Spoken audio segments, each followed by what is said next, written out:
మా అందరికీ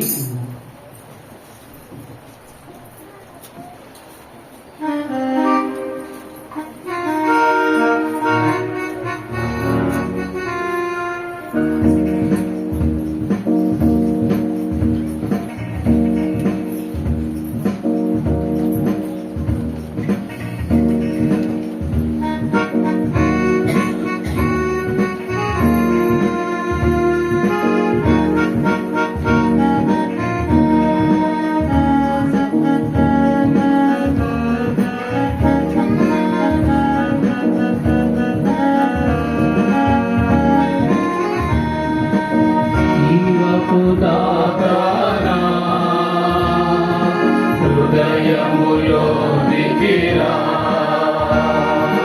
నూతన వెలుగు నూతన అనుభవమందరికీ నూతన వెలుగు నూతన అనుభవమందరికీ నూతన జన్మములో మాకొసరి నూతన ముఖమము నూతన జన్మములో మాకొసరి నూతన ముఖమము నూతన ఆత్మ హృదయము నిన్ను నే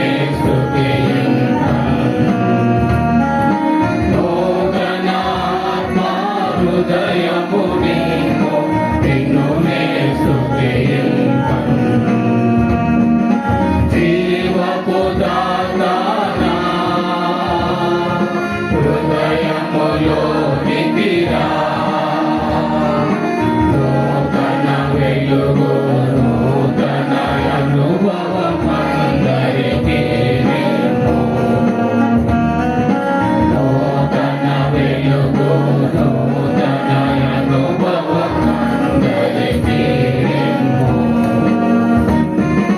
నూతన వ్యక్తిగా చేయుము ప్రభువా లోకము చూచునట్టు నూతన వ్యక్తిగా చేయుము ప్రభువా లోకము చూచునట్టు నూతన వస్త్రహారము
దయచేసి కూర్చోండి.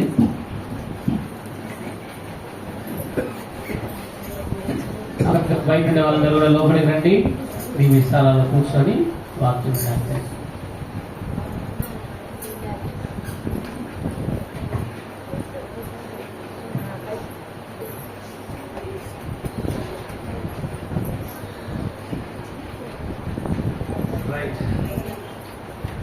సీమోను బోట్లో ఎక్కాం. మనం కొంచెం ముందుకు వెళ్దాం. పేతురు అనగానే మనకి గుర్తొచ్చే మరొక సన్నివేశం మత్తయి సువార్త 14వ అధ్యాయంలో కనబడుతుంది. మాథ్యూ చాప్టర్ 14, మత్తయి సువార్త 14వ అధ్యాయం.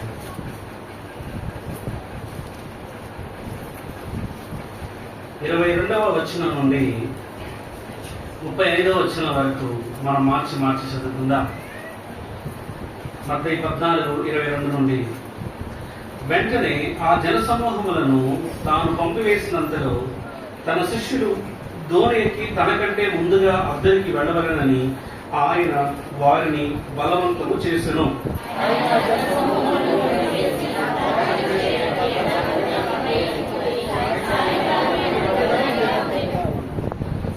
అప్పటికి ఆ దోణి దరికి దూరంగా ఉండగా గాలి ఎదురైనందున అలల వలన కొట్టబడుచుండెను.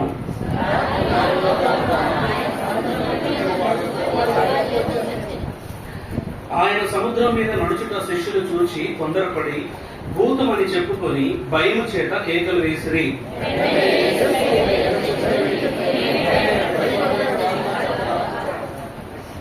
పేతురు, ప్రభువా, నీవే అయితే నీళ్ల మీద నడిచి నీ వద్దకు వచ్చుటకు నాకు సెలవిమ్మని ఆయనతో అనెను.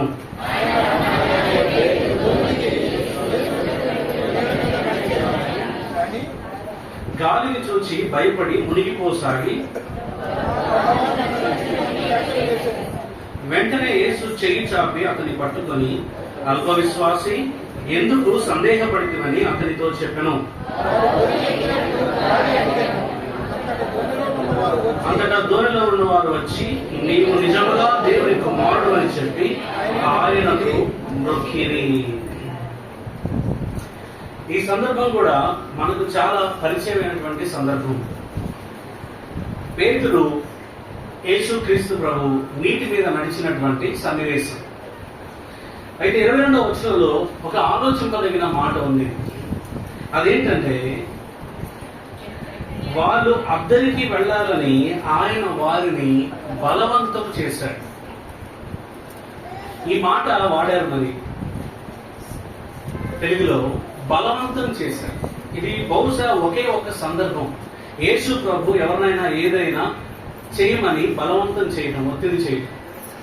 ఈ సందర్భంలో ఎందుకు చేశాడు అలా? ఇక్కడ జరిగినటువంటి తుఫాను వెనకాల ఒక ఉద్దేశం ఉంది, ఒక ఆలోచన ఉంది. ఆయన వారితో పాటు వెళ్లకుండా ఆయన ఒంటిగా ఒడ్డు మీద ఉండి మీరు వెళ్ళండి అని ఆయన పుష్ చేశారు. అంటే వాళ్ళు చెప్పుకుంటారు, ప్రభావ పర్లేదు, మేము కూడా నీతో ప్రార్థన చేస్తాం, లేదా ఇక్కడ ఎదురు చూస్తాం, అందరం కలిసే వెళ్దాం అని అనుంటారు. లేదు మీరు పదండి ఆయన వారిని పంపించాడు. అలా పంపించి వాళ్ళు కొంత దూరం రాగానే ఆయనేమో ప్రార్థనలో ఉన్నారు. తుఫాను అదేంటి దూరం గాలి ఎదురైనందున అలల వలన ఆ దోణి కొట్టబడుచు ఉంది. విపరీతమైన గాలి లేచింది. అలలను బట్టి అది కొట్టుమిట్టాడుతుంది. ఇలా ఎటు కాకుండా మధ్యలో ఉండిపోయారు. భయభ్రాంతులకు గురవుతున్నారు. వాళ్ళకి ఆ సముద్రం కొత్త కాదు. 21 మీటర్ల పొడవు, 21 కిలోమీటర్ల పొడవు, 13 కిలోమీటర్ల వెడల్పు ఉండేటువంటి సముద్రం. అది వారికి చాలా పరిచయమైంది. కానీ వారు విపరీతంగా తొందరపడి భయపడేంతటువంటి గాలులు ఎగిరి నీళ్లు ఆ దూరంలోకి వచ్చేస్తా ఉన్నాయి. అది కొట్టబడతా ఉంది. వాళ్ళు కంగారు పడిపోతా ఉన్నారు. ఆ టైంలో యేసు ప్రభు నీటి మీద నడుచుకుంటా వచ్చాడు. అయితే ఇదే ప్యారలల్ కాంటెక్స్ట్ మార్కు 6లో ఏం రాస్తారంటే, వీరు ఇలాగా మధ్యలో ఇబ్బంది పడతా ఉన్నప్పుడు యేసు వారిని చూశాడంట. చూడండి, మార్కు సువార్త 6వ అధ్యాయం 15వ వచనం. మార్కు సువార్త 6:15. జనులు జరిగినది చూడవెళ్ళి యేసు 6వ అధ్యాయం కదా. అది కాదు 6వ అధ్యాయము 48 వచ్చిన 47, 48 ఎదురైనందున దోణి నడిపించుటలో వారు మిక్కిలి కష్టపడుచుండగా ఆయన చూచి అక్కడ ఆగుదాం ఒకసారి. వారు మిక్కిలి కష్టపడుచుండగా ఆయన చూచి ఎక్కడున్నాడు ఆయన? ఆయన ఒడ్డు మీద ఉన్నాడు, అవతల పక్క ఉన్నాడు, వీళ్ళు యువతల పక్కకి వస్తున్నారు. ప్రయాణం కొంత దూరం బాగానే జరిగింది, అది చీకటి. వారు సముద్రపు మధ్యలో ఉండి ఇబ్బంది పడుతున్నారు, కష్టపడుతున్నారు, భయాందోళనలో ఉన్నారు. అప్పుడు చెప్పబడింది ఏంటంటే, యేసు చూచి, వారు కష్టపడుచుండగా ఆయన చూచి రాత్రి ఇంచుమించు 4వ జామున సముద్రం మీద నడుచుచు వారి యొద్దకు వచ్చి వారిని దాటిపోవాలని ఉండెను. ఆయన సముద్రం మీద నడుచుట వారు చూచి భయపడ్డారు, భూతమని తలంచారు. ఇది ఈ గాలి లేచి అలల చేత కొట్టబడేటువంటి ఈ సన్నివేశం, ఈ శ్రమ, ఈ కష్టము కాకతాళీయంగా వచ్చింది కాదు. ఇది ప్రభు యొక్క ప్రణాళికలో భాగంగా వచ్చింది. ఇది వారికి ఒక విశ్వాసపు పరీక్ష. లేకపోతే వారి జీవితాల్లో వారు యేసుని నమ్మే విషయంలో ఇంకొక మెట్టు పైకెక్కడానికి అనుమతించబడిన పరిస్థితి. అందుకే దీని ఎండింగ్ లో ఏం జరిగిందంటే, ఈయన నిజముగా దేవుని కుమారుడని యేసు ప్రభుకి సాగిలు పడి మొక్కారు. నిజముగా దేవుని కుమారుడు అంటే ఇంతకు ముందు కూడా వాళ్ళు నమ్మారు, ఈయన దేవుని కుమారుడు మెస్సయ్య అని. కానీ ఈ పరిస్థితుల్లో ఆయన గాలిని నిమ్మడపరచడం చూసి, ప్రకృతి మీద ఆయనకున్నటువంటి పట్టుని చూసి, అధికారాన్ని చూసి ఈయన నిజముగా దేవుని కుమారుడు అని వారి విశ్వాసంలో మరొక మెట్టు పైకెక్కారు. అందుకొరకు ఈ శ్రమ అనుమతించబడింది. మన జీవితాల్లో కూడా ప్రియులారా, మనం ఎదుర్కొనేటువంటి శ్రమలు అన్ని ఒకే రకమైనవి కావు. పాసింగ్ లో ఈ మాట చెప్పనివ్వండి. మనం ఎదుర్కొనేటువంటి ఇబ్బందులు, కష్టాలు, కొరతలు, కన్నీరు, శ్రమలు అన్ని ఒక కారణాన్ని బట్టి రావు. నేను ఒక 4-5 కారణాలు మేము ఉంచుతాను. టూకీగా చూడండి, డీటెయిల్స్ లోకి ఇప్పుడు వెళ్ళండి. కానీ మొట్టమొదటి కారణము, సహజంగా వచ్చే శ్రమలు ఉంటాయి, న్యాచురల్ గా అందరికీ వస్తాయి. కోవిడ్ వచ్చింది, ఏది ఒక్కదానికే వచ్చిందా? అందరికీ వచ్చింది. కొన్నిసార్లు వాతావరణం మారేటప్పుడు కొన్ని జబ్బులు అందరికీ వస్తాయి. బిడ్డను కనేటప్పుడు ప్రతి తల్లికి గురికి నొప్పులు వస్తాయి.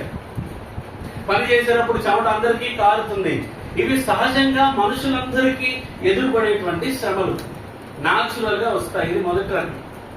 రెండవ రకం ఉన్నవి స్వయంకృత అపరాధాలు అని అన్నారు. వీటిని స్వయంకృత అపరాధాలు అంటే మనంతటా మనమే చేతులారా తెచ్చుకునేటువంటి శ్రమలు, కష్టాలు, కొని తెచ్చుకున్న కష్టాలు.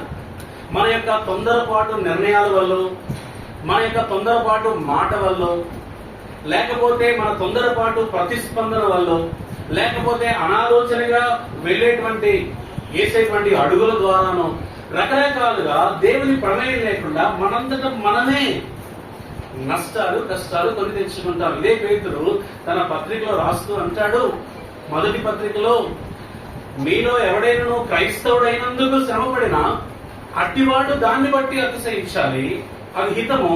కానీ మీలో ఎవడు కూడా తన సొంత తప్పిదాల వల్ల దెబ్బలు తినకూడదు అంటాడు. చూస్తారా మాట? పేతురు రాస్తూ అంటున్నాడు, 1 Peter chapter 4 15వ వచనం, 4వ అధ్యాయం 15వ వచనం. మీలో ఎవడును నరహంతకుడిగా గాని, దొంగగా గాని, దుర్మార్గుడిగా గాని, పరుల జోలికి పోవాడుగా గాని బాధ అనుభవింపతగదు. డియర్ విశ్వాసి, నువ్వు పడుతున్నటువంటి బాధ, వేదన ఏ కారణం చేత వచ్చింది? నీ వల్ల కొని తెచ్చుకుందా? అది దేవునికి ఇష్టం లేదు.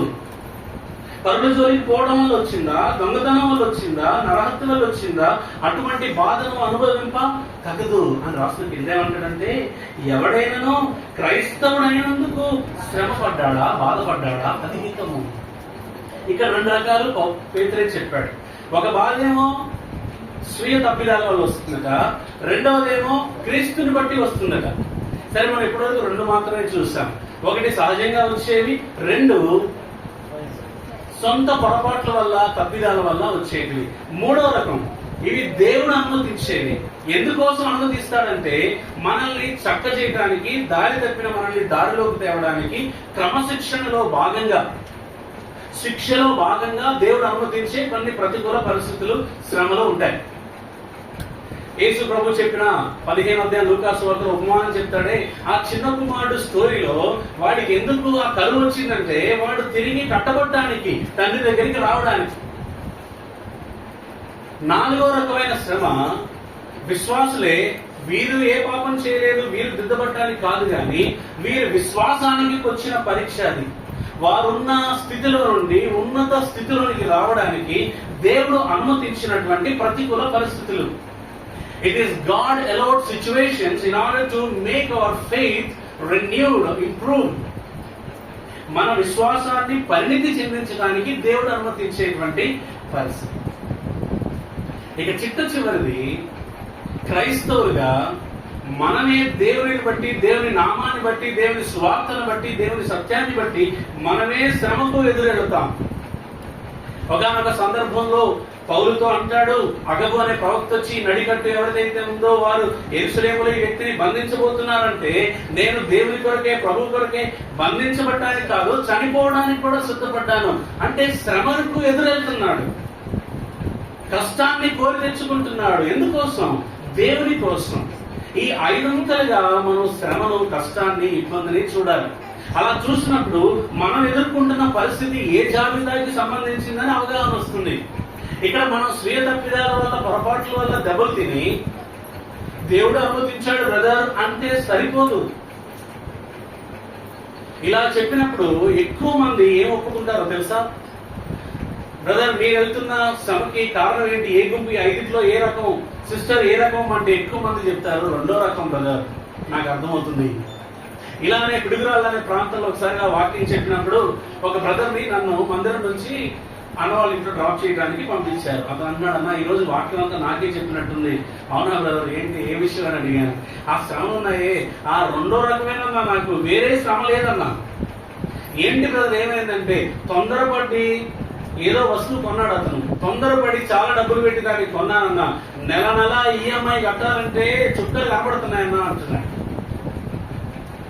అది కొనాలా వద్దా, నీకు ఈ స్థితిలో అవసరమా వద్దా, దేవుడు ఏమంటున్నాడు అని అడగలేదు అతను. కొనాలనుకున్నాడు, కొనేశాడు. అలాగా చాలా కొన్నిసార్లు కొద్దిమందికి నోటి దురద ఉంటుంది. ఏది పడితే అది మాట్లాడేస్తారు. మనుషుల్ని పోగొట్టుకుంటారు, చుట్టాలని పోగొట్టుకుంటారు. ఏంటో ఎవరు నన్ను పట్టించుకోరని మళ్ళీ బాధపడుతూ ఉంటారు. నీ నోరు నీ ప్రాబ్లం, నీ దుడుకు చర్య నీ ప్రాబ్లం, నీ తొందరపాటు నిర్ణయాలు ప్రాబ్లం. ఇక్కడ వాక్యం ఉంది, పరిశుద్ధాత్మ ఉన్నాడు, దేవుడు ఉన్నాడు, దైవ సేవకులు ఉన్నారు, పెద్దలు ఉన్నారు. వాళ్ళని అడిగి ఆలోచన తీసుకుందామన్న ఆలోచన నీకు లేదు. నీకు నచ్చింది నువ్వు చేయడమే. దాని ద్వారా రేపొద్దున నెత్తి మీద పడిన తర్వాత తీరిగ్గా ఏడవటం. కొన్ని నిర్ణయాలు కొంతకాలం బాధ పెడతాయి, కొన్ని నిర్ణయాలు జీవిత కాలం బాధ పెడతాయి. ఒకవేళ మీరు స్వీయ తప్పిదాల్లో ఉంటే దిక్కు ప్రభువే. వచ్చి ఆయన పాదాలు పట్టుకోవడమే, ఆయన కరికరం వేడుకోవడమే, ఆయన ద్వారం తెరవమని అడగటమే. ఒకవేళ మీరు దారి తప్పిపోయి శిక్షలో భాగంగా శ్రమ గుండా వెళ్తున్నారా, దేవునికి స్తోత్రం, అది మీ మేలుకే. అందుకే దావీదు అంటాడు 119వ కీర్తనలో, నేను వాక్యం అనుసరించి నడుచుకునేటట్లు శ్రమ పొంది ఉండుట నాకు మేలాయను. ఏంటి మనకి శ్రమ ద్వారా మేలు ఏంటంటే, శ్రమ పడితే మనం దారిలో పడతాం. బాధ కన్నీళ్ళు ఉన్నప్పుడే మోకాళ్ళు ఉంచుతాము. ఇరుకు ఇబ్బందుల్లోనే దేవుని సన్నిధిలో కనబడతాం. హృదయాన్ని యథార్థంగా విప్పుతాం. ఒకవేళ యోగులాగా దేవుడు నిన్ను ఉన్న స్థితి నుంచి ఉన్నత స్థితికి హెచ్చించే క్రమంలో నీ విశ్వాసానికి పరీక్ష పెట్టాడా, నువ్వు ధన్యుడవు, శోధన సహించువాడు ధన్యుడు అంటాడు పేతురు. అవసరమైనప్పుడు సత్యం కోసం, స్వార్థ కోసం, క్రైస్తవ విశ్వాసం కోసం శ్రమ కొరకు మనం నిలబడాలి. ఇబ్బంది పడ్డా, నిందపడ్డా, హేళన ఎదుర్కొన్నా, తీసివేయబడ్డా, వెలివేయబడ్డా పర్వాలేదు, అది దేవునికి హితమైనది. అయితే ఇప్పుడు పేతురు తన బృందం ఎదుర్కొన్నటువంటి ఈ శ్రమ వారి విశ్వాసాన్ని పెంపొందించడం కొరకు ఇవ్వబడినటువంటి శ్రమ. వారి తప్పిదం ఏమి లేదు, ఇందులో వారు దిద్దుబాటు చేయాల్సింది ఏమి లేదు. కానీ యేసు క్రీస్తు ప్రభు దేవుని కుమారుడని నమ్ముతున్నారు. నిజముగా ఆయన దేవుని కుమారుడు అనేటువంటి విశ్వాసంలోనికి వారు రావాలి. ఇంకా ఆయన ఎదుట సాగిలపడి మొక్కేటువంటి అనుభవం. నువ్వు నేనన్నా చేస్తావే గాని ఒక యూదుడు ఒక వస్తువు ఎదుట గాని ఒక వ్యక్తి ఎదుట గాని ప్రణమిల్లి నమస్కరించడం ఎప్పుడూ చేయడు. తలన్నా తీసుకుంటారు కానీ, ఎందుకంటే విగ్రహారాధన అంత హేయక్రయమని వారికి తెలుసు. అటువంటి వారు యేసు పాదాలు ఎదుట ప్రణమిల్లి మోకరించి సాగిలపడి మొక్కుతున్నారంటే ఆయన దైవత్వాన్ని వారు గుర్తించారు. ఆయన ఎవరో వారు తెలుసుకున్నారు. అలా తెలుసుకోవాలంటే ఇదిగో ఈ శ్రమ అప్పుడు అవసరం. అందుకు ఆయన వారిని బలవంతం చేశాడు. మీరు వెళ్ళండి, నేను వద్దు ప్రభువా, లేదా మీరు పదండి, నేను వస్తానని. వాళ్ళు వెళుతున్నప్పుడు వారు పడుతున్న కష్టాన్ని దూరం నుండి చూసినవాడు, అంటే కంటికి కనపడదు, చీకటది, కానీ ఆయనకు తెలుసు, ఆయన దైవం కాబట్టి. వారి కష్టాల్లో ఎప్పుడు రావాలో అప్పుడు వచ్చాడు, వారిని ఆదుకున్నాడు.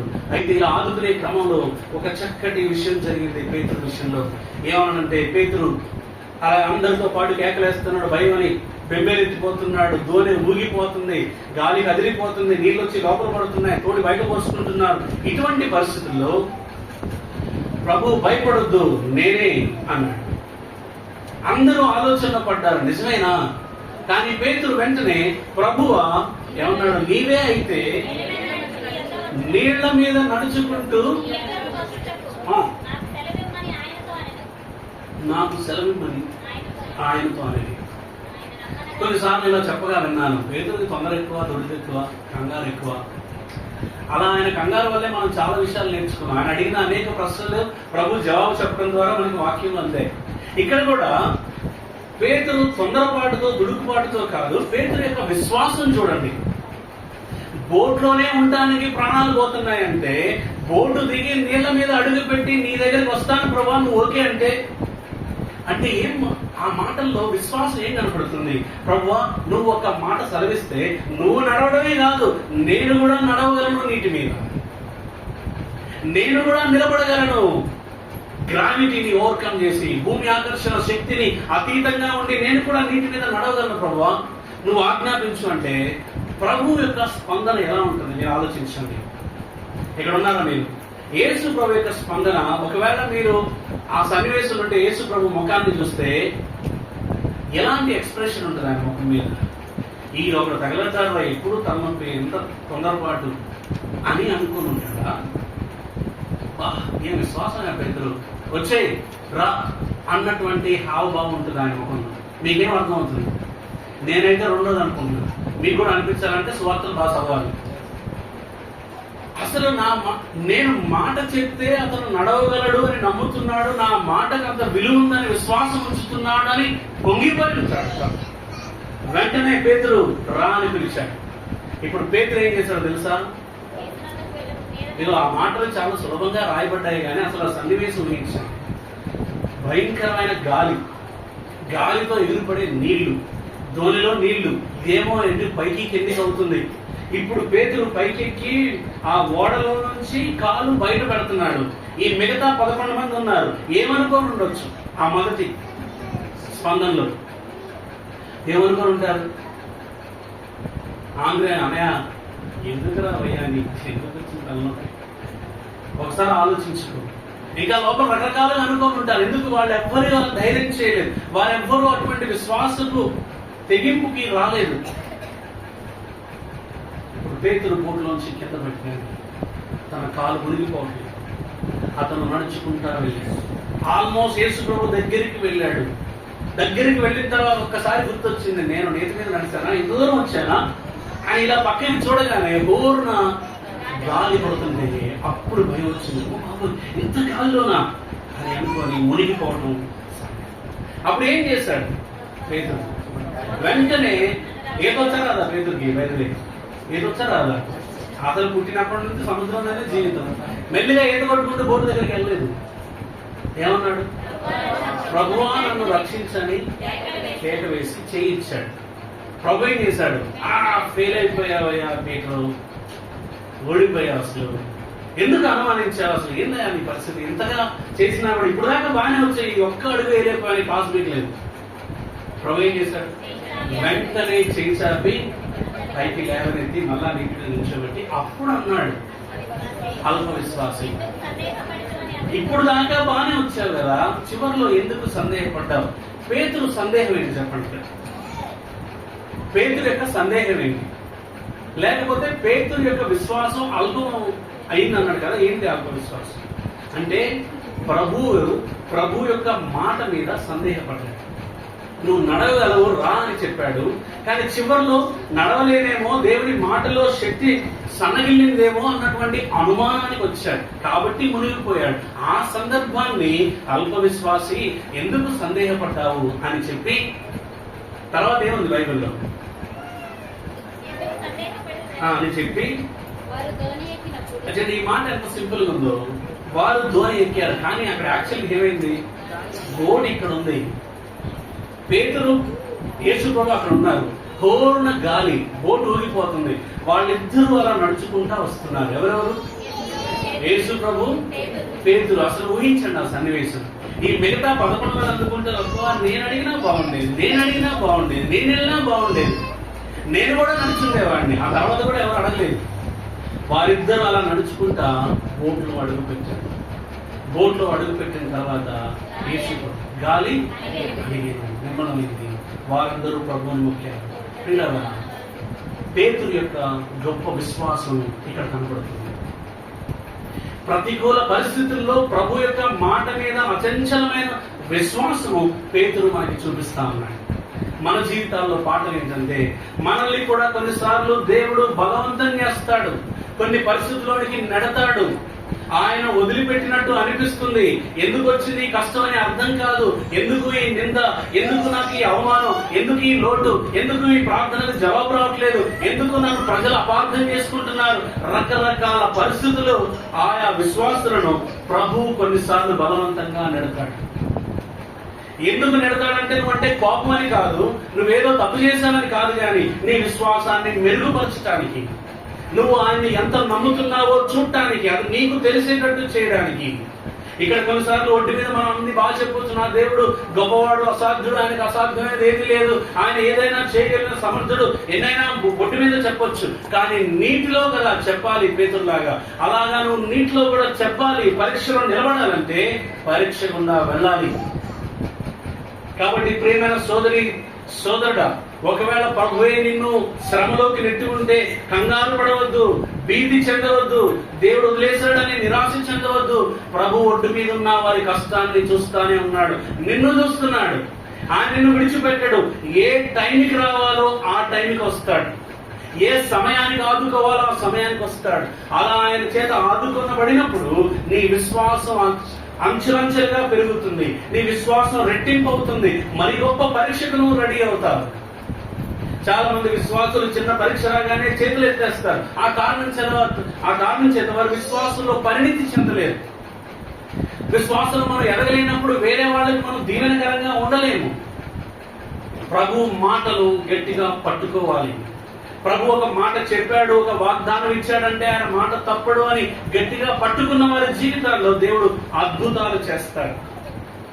ఆ బోట్లో నుంచి ఒక్కొక్కసారి మనల్ని దేవుడు నీటిలో తుఫాను అడిగేయమంటాడు. మీలో కొద్దిమంది అనుభూతి కూడా వచ్చిండొచ్చు. జనాలకి చూడటానికి వెర్రితనంగా ఉంటుంది. ఏంటి నీకు పిచ్చి పట్టిందా, ఏంటి అమ్మా ఇలా చేస్తుందని జనాలకి అర్థం కాని ఒక అడుగేమని ఉంటాడు దేవుడు. అదే విశ్వాసపు అడుగు, a step of faith, a step of risk. Abraham కూడా దేవుడు పిలిచినప్పుడు ఆ 12వ అధ్యాయంలో అందరినీ విడిచిపెట్టి వస్తా ఉన్నప్పుడు ఎక్కడికి వెళ్తున్నాడో తెలియదు. ఆ ఊరి పొలిమేర దాటి బయటికి వేసిన మొట్టమొదటి అడుగు విశ్వాసపు అడుగు.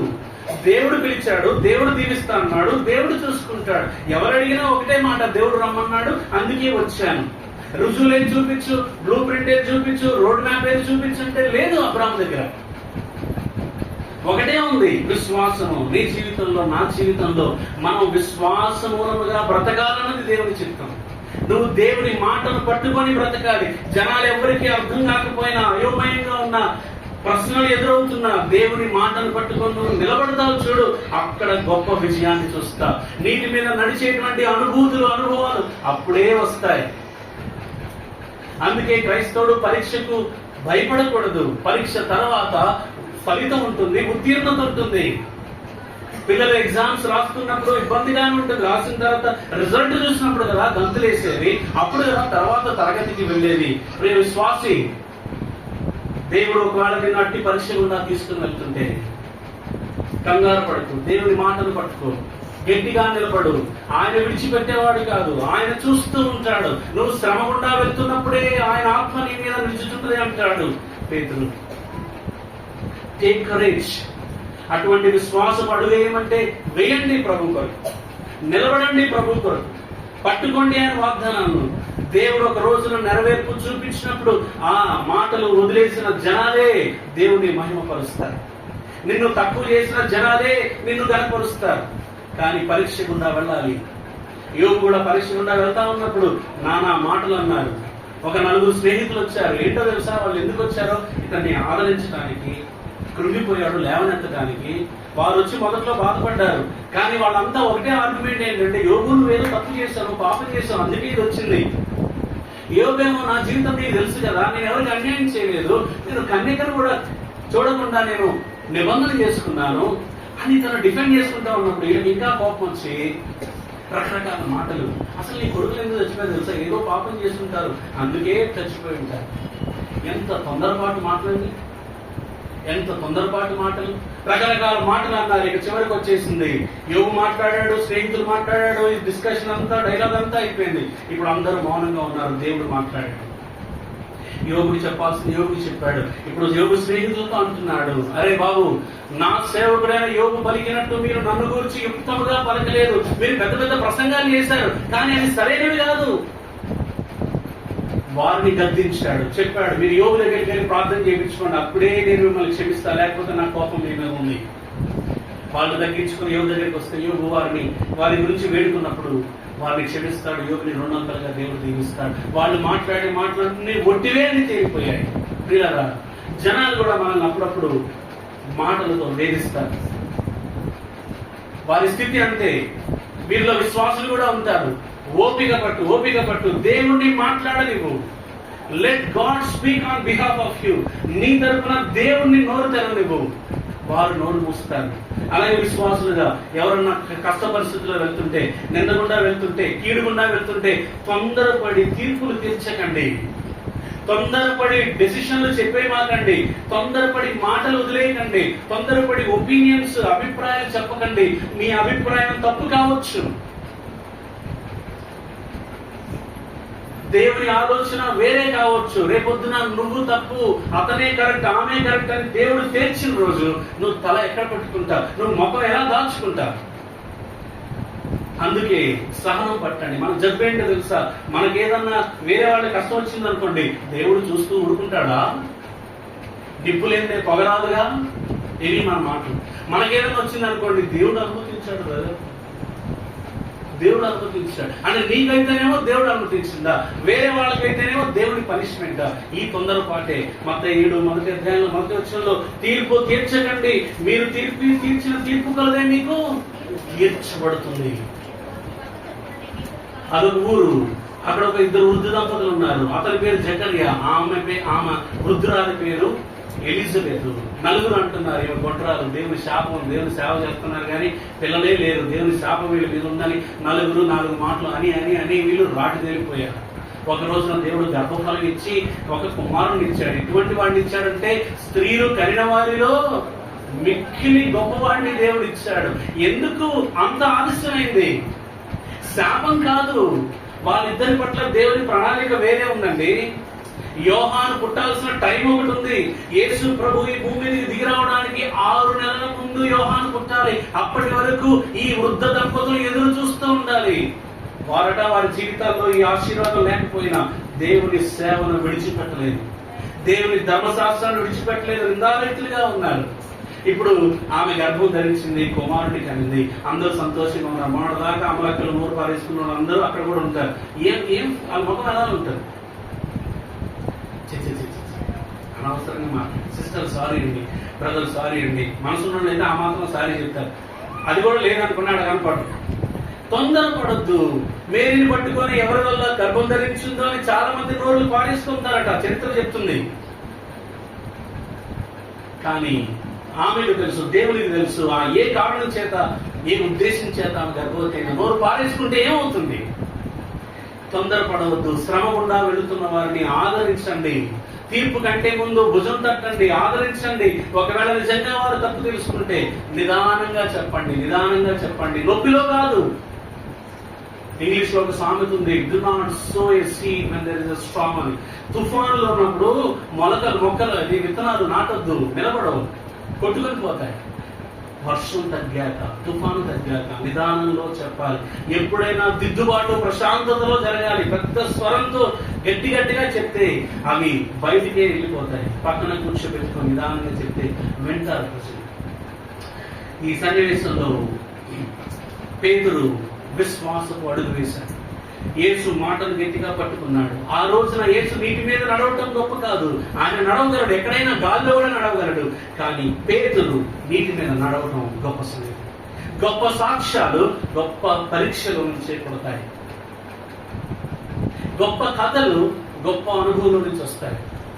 ప్రభు మాటను నమ్ముకోండి. అది 2016వ సంవత్సరం, 16వ సంవత్సరం. నా భార్య 2-3 రోజుల నుంచి తను ఎడమ చెయ్యి ఎడమ కాలు లాగేస్తుందని కంప్లైంట్ చేస్తా ఉంది. 2-3 రోజులు ఏదో చిన్నది అనుకున్నాం అన్నమాట.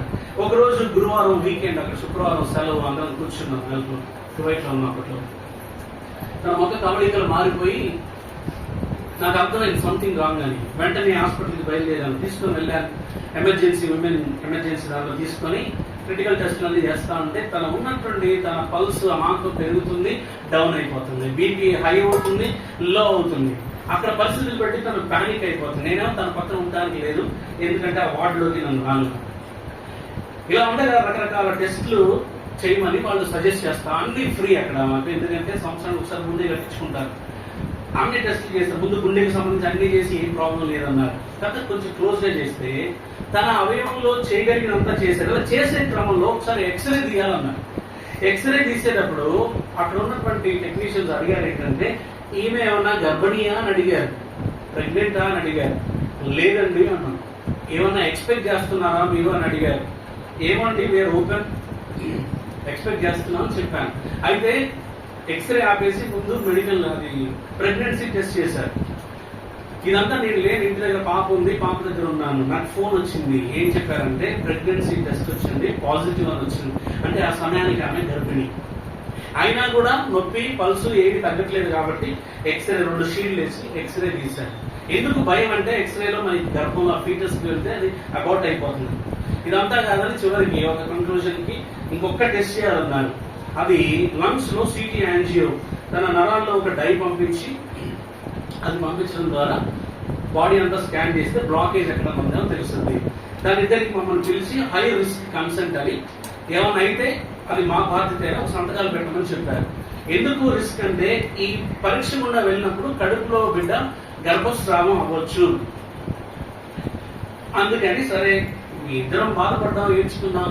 సరే అందరం సంప్రదించి ఇండియాలో ఉన్న మా కామన్ డాక్టర్స్ కూడా అడిగి మొత్తానికి సంతకం పెట్టేసి అయిపోతే కొన్ని గంటల తర్వాత రిపోర్ట్ నెగిటివ్ అని వచ్చింది. అందులో కూడా క్లాట్స్ లేవు, ఏమీ సమస్య లేదు. కానీ ఎందుకు ఇది? ఇప్పుడు తీరా ఏం కంక్లూజ్ చేశారంటే తను గర్భవతి అవటం మూలాన, తనకి అంతకు మునిపే థైరాయిడ్ ఉండటం వలన గర్భిణీ స్త్రీలకు థైరాయిడ్ అప్ అండ్ డౌన్ అవుతుంది చాలా ర్యాపిడ్ గా. ఆ కారణం చేత ఈ సింప్టమ్స్ కనబడి బాధపడుతుంది అని చాలా చిన్న మందులు ఇచ్చి డిశ్చార్జ్ రెడీ చేస్తున్నారు. మేము ఒకవైపు సంతోషం, ఎందుకు ప్రాబ్లమే లేదు, మరొక వైపు బాధ. ఎందుకంటే డాక్టర్స్, ఒక టీమ్ ఆఫ్ డాక్టర్స్ వచ్చి ఏం చెప్పారంటే, మీరు డిశ్చార్జ్ అయిన వెంటనే ఇండియా ట్రావెల్ చేసి అబార్ట్ చేయించుకోండి అని చెప్పారు. ఎందుకంటే అక్కడ ఆ దేశంలో చేయరు, అది నేరం. ఎందుకంటే దానంతటా అదే అబార్ట్ అయిపోవచ్చు, గర్భస్రావం అవ్వచ్చు. ఒకవేళ గర్భం నిలబడిందా ఫిజికల్ గా కానీ మెంటల్ గా కానీ డిజేబుల్ చైల్డ్ పుడతారు, వైకల్యంతో పుడతారని చెప్పారు. అది ఇంకా బాధ అనిపించింది. సరే ఇంట్లో వాళ్ళందరూ వచ్చేయండి చేపిద్దాం, ఇక్కడ డాక్టర్స్ వచ్చేయండి చేపిద్దాం, ఎందుకు రిస్క్ చేస్తారు? మాకేమో అబార్షన్ అంటేనే ఎంతో బాగా అసమాధానం. ఒకరోజు అలానే ఆ బెడ్ పైన నేను నా భార్య ఫ్యామిలీ ప్రేయర్ చేసుకుంటా ఉన్నాము. పోర్షన్ చదివినప్పుడు తెస్సలోనికీయులకు రాసిన పత్రిక 2వ పత్రిక 3వ అధ్యాయంలో ప్రభు ఈ మాట మాట్లాడాడు. తెస్సలోనికీయులకు రాసిన 2వ పత్రిక 3వ అధ్యాయము 3వ వచనం. అయితే ప్రభువు నమ్మదగిన వాడు, ఆయన మిమ్మల్ని స్థిరపరిచి దుష్టత్వము నుండి కాపాడును, దుష్టుల నుండి కాపాడును అన్న మాట మాతోనే మాట్లాడినట్టు మేమిద్దరం గ్రహించుకున్నాం. ప్రభువు నమ్మదగిన వాడు. God is faithful. ప్రభు మాతో మాట్లాడుతున్నాడు, మీరు విశ్వాసంతో ఉండండి, ఏ కీడు సంభవించదు, ఏ దుష్టత్వం రాదు అని అభయమిస్తున్నాడు. చుట్టుపక్కల అన్ని స్వరాలు కూడా తీసేయించండి. మేమిద్దరం ఒక ప్రార్థన చేసి నిర్ణయించుకున్నాం ఏంటంటే, ఒకవేళ గర్భం దానంతటా అదే పోయిందా, మనం ఏం చేయలేదు. లేదు, ఒకవేళ గర్భం నిలబడి దేవుడు తన చిత్తంలో డిజేబుల్ చిల్డ్రన్ ఇచ్చాడా, వైకల్యంతో ఉన్న బిడ్డను ఇచ్చాడా, దానికి కావలసిన కృప ఆయన ఇస్తాడు, ఆ బిడ్డను పెంచుకుందాం. కానీ అబార్షన్ మట్టుకు వెళ్ళొద్దు. మా రీజన్ జెన్యూన్ మెడికల్ రీజనే, చేయించుకుంటే బిబ్లికల్ గా తప్పు కాదు. కానీ దేవుడు మమ్మల్ని అలా ఒప్పించలేదు. ఉంచుకోండి అని అభయహస్తం ఇచ్చాడు. దేవుని వాక్యం, కేవలం దేవుని వాక్యాన్ని పట్టుకుని నేను నా భార్య డిశ్చార్జ్ అయ్యి, తర్వాత రకరకాలు చెప్పారు, ప్రతి నెలకు ఒకసారి జెనెటికల్ స్కాన్ చేయించుకోవాలి. అవేమి చేయకుండా ప్రభు ఒక వాక్యానికి అప్పగించుకొని ముందుకు వెళ్ళాము. కథ కట్ చేస్తే 2016 డిసెంబర్ 2వ తారీఖున దేవుడు ఒక చక్కటి కుమారుడిని అనుగ్రహించాడు. వాడికి ఏ లోపం లేదు. వాడు ఇప్పుడు స్కూల్లో తన క్లాస్లో టాపర్గా ఉన్నాడు. ప్రియులారా, దేవుని మాటను పట్టుకున్నప్పుడే దేవుని యొక్క బలమును చూస్తాము. దేవుడిచ్చిన వాగ్దానమే మనకి ధైర్యాన్ని, బలాన్ని ఇస్తుంది. వాగ్దానాన్ని పట్టుకొని రిస్క్ స్టెప్ వేసిన వారి జీవితాల్లోనే ఆశ్చర్యక్రియలు మనం చూస్తాం. పేతురు జీవితంలో అది చూశాం. ఈ రోజున దేవుడు నీకు కూడా పిలిపిస్తున్నాడు. ప్రియ సోదరి, సోదర, ధైర్యం తెచ్చుకో, అనుమానించుకు దేవుణ్ణి. అసమర్థుడు అనుకోకు, చేతగాదు అనుకోకు. అది దేవుణ్ణి అవమానించినట్టు. దేవుడు నీకు ఒక మాట ఇచ్చాడా, గట్టిగా పట్టుకో, నిలబడు. దాని యొక్క నెరవేర్పు నువ్వు చూడగలుగుతావు. ఇది 3వ అనుభవం. లంచ్ కట్టడానికి మరొకటి చెప్పి నేను ముగిస్తాను. ఇలాంటి గొప్ప అనుభూతి గుండా వెళ్ళినటువంటి పేతురు మధ్యలో ఇంకొన్ని జరిగాయి. కానీ ఒకానొక సందర్భం వచ్చింది. యేసు ప్రభు ఎవరో నాకు తెలియదని 3 సార్లు బొంకాడు. ఇలాగా దేవుణ్ణి దగ్గరగా చూస్తున్నవాడు, యేసు బోధన విన్నవాడు, యేసు అద్భుతాలు విన్నవాడు, యేసు ప్రభు ఎవరో నాకు తెలియదని బొంకుతూ వచ్చాడు. దానికంటే ముందు ఒక మాట అన్నాడు. ఏమన్నాడు చూడండి. లూకా సువార్త 22వ అధ్యాయం, లూకా సువార్త 22వ అధ్యాయం 33వ వచనం, 31 నుంచి చదవండి. సీమోను, సీమోను, ఇదిగో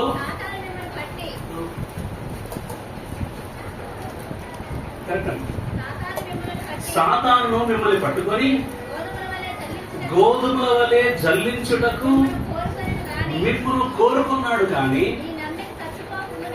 నీ నమ్మిక తప్పిపోకుండానట్లు నేను నీ కొరకు వేడుకుంటుని, నీ మనసు తిరిగిన తర్వాత నీ సహోదరులను స్థిరపరచుము. ఇప్పుడు పేతురు ఏమన్నాడు చూడండి. అయితే అతడు, ప్రభువా, నీతో కూడా చెరలోనికి మరణమునకును వెల్లుటకు సిద్ధముగా ఉన్నారని ఆయనతో అన్నాడు. ఏమన్నాడు పేతురు ఇక్కడ? ప్రభువా, వాడు మమ్మల్ని పట్టుకొని జల్లిస్తాడని నువ్వు ప్రార్థన చేశావన్నావు, సరే బానే ఉంది. కానీ ప్రభువా, నిన్ను పట్టుకుంటే నీతో పాటు మమ్మల్ని పట్టుకొని చెరలో వేస్తారు అని భయపడుతున్నావు అనుకుంటున్నావేమో. నీతో పాటు మరణించడానికి కూడా నేను సిద్ధముగా ఉన్నాను అని చెప్పాడు. చెప్పండి, ఈ మాట బడాయి కోసం చెప్పాడా, లేకపోతే తాను ఎదుర్కొని పోయే శోధన ఎంత తీవ్రమైందో అది తెలియక చెప్పాడు? తెలియకే చెప్పుకుంటాడని నేను అనుకుంటున్నాను. ఊరికే పై మాట కాదు. కానీ రేపొద్దున టెస్ట్ ఎంత తీవ్రంగా ఉంటుందో తెలియదు అతనికి, ఎంత ప్రెషర్ గుండా ఉంటుందో తెలియదు. అందుకే ఇప్పుడైతే చెప్పాడు. పోనీ ఈయన ఒక్కడే చెప్పాడా? పేతురు ఒక్కడే ఈ మాట అన్నాడా? చూడండి, మత్తయి సువార్త 26వ అధ్యాయము 35వ వచనం. పేతురు ఆయనను చూచి, నేను నీతో కూడా చావవలసి వచ్చినను నిన్ను ఎరగను అని చెప్పను అని చెప్పాడు. అదే ప్రకారము శిష్యులందరూ అన్నారు, నీతో పాటు చావలసి వచ్చినా కూడా నిన్ను కాదను ప్రభువా. పేతురు ఒకడే కాదు, మన బైబిల్ సరిగ్గా చదవక పేతురుని ఎక్కువగా నెగిటివ్ గానే చూస్తాం. మిగతా వాళ్ళు కూడా అన్నారు, ఈయనతో పాటే అన్నారు, ప్రభు అది జరగకూడదు, అసలు అది సమస్య లేదు, నువ్వెవరో తెలియమని మేము చెప్పము అనేసి అన్నాను. కానీ తర్వాత పరిస్థితులు వేరు. అక్కడ చూడండి 22వ అధ్యాయంలోని లూకాసు వార్తలు ఆయన్ని పట్టుకున్నారు. ఆయన పట్టుకున్న 22వ అధ్యాయంలో 47వ వచనంలో ఆయన్ని అరెస్ట్ చేయడం మనం చదువుతాము. చదివిన తర్వాత ఆయన్ని తీసుకుని వెళ్తారు. 54వ వచనం చూడండి. వారు ఆయనను బట్టి ఈడ్చుకొని పోయి ప్రధాన యాజకుని ఇంటిలోనికి తీసుకుని పోయి యేసు ప్రభుని లాక్కొని నిర్దయగా తీసుకుని వెళ్తా ఉన్నారు.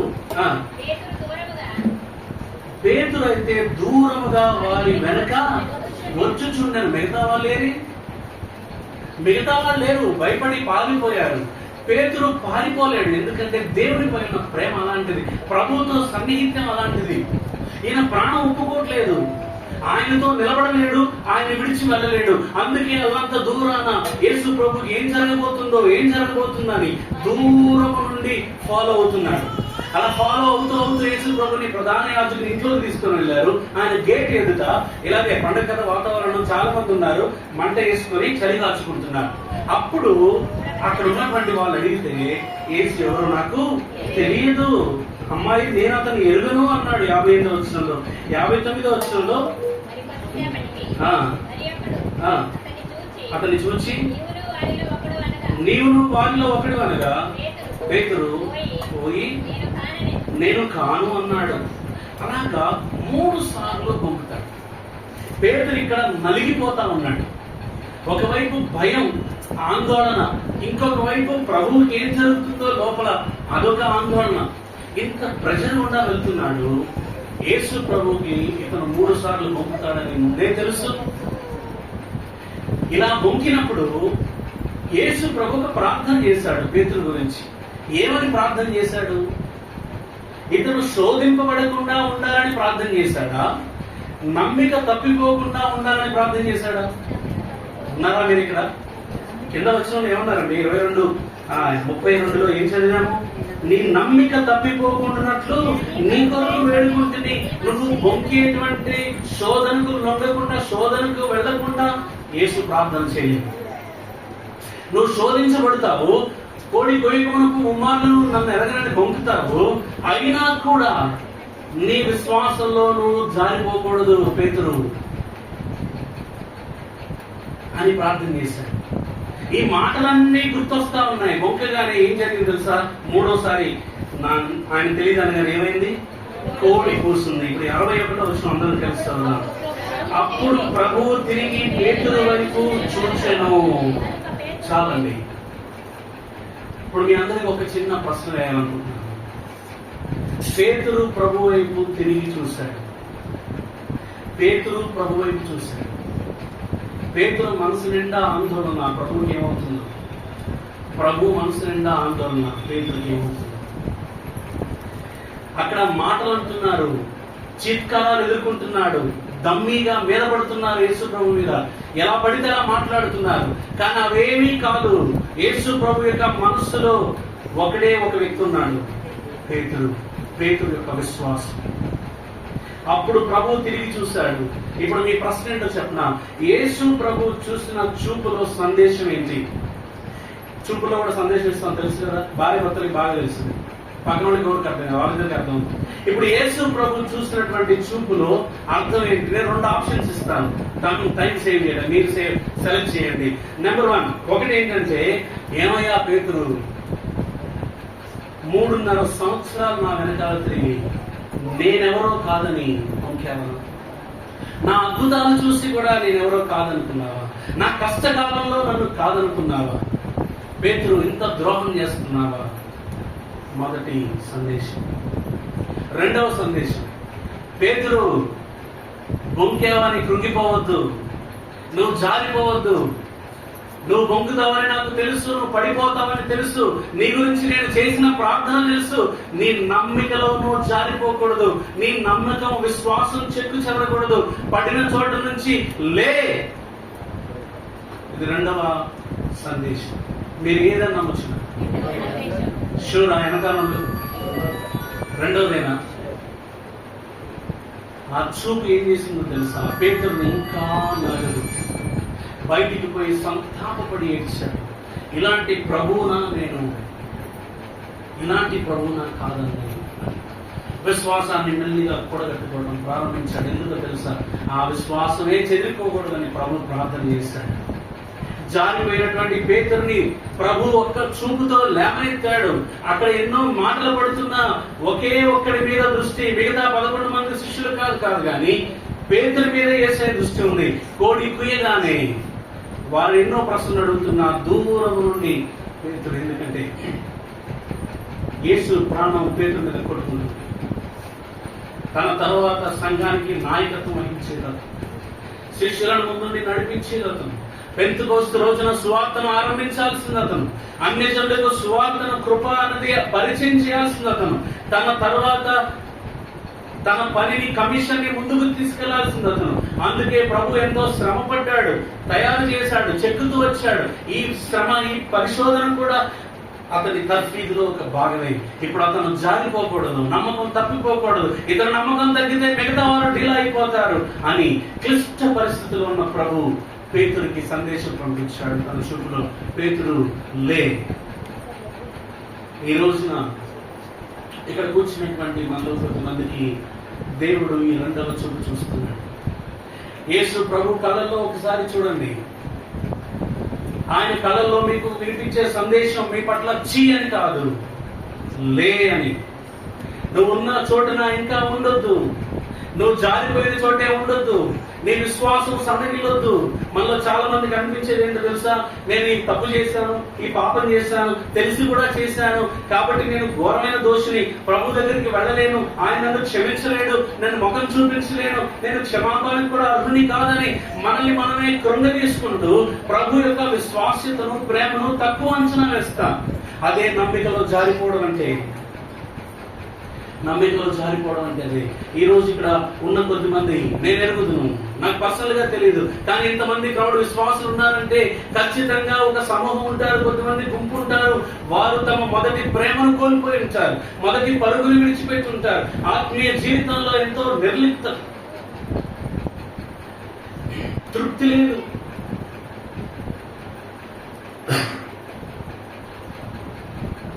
ప్రార్థన లేదు, ఒకవేళ చేసిన మొక్కుబడి ప్రభు పట్ల ప్రేమ లేదు, జారిపోయాం, నొప్పి తెలుస్తూ ఉంటుంది.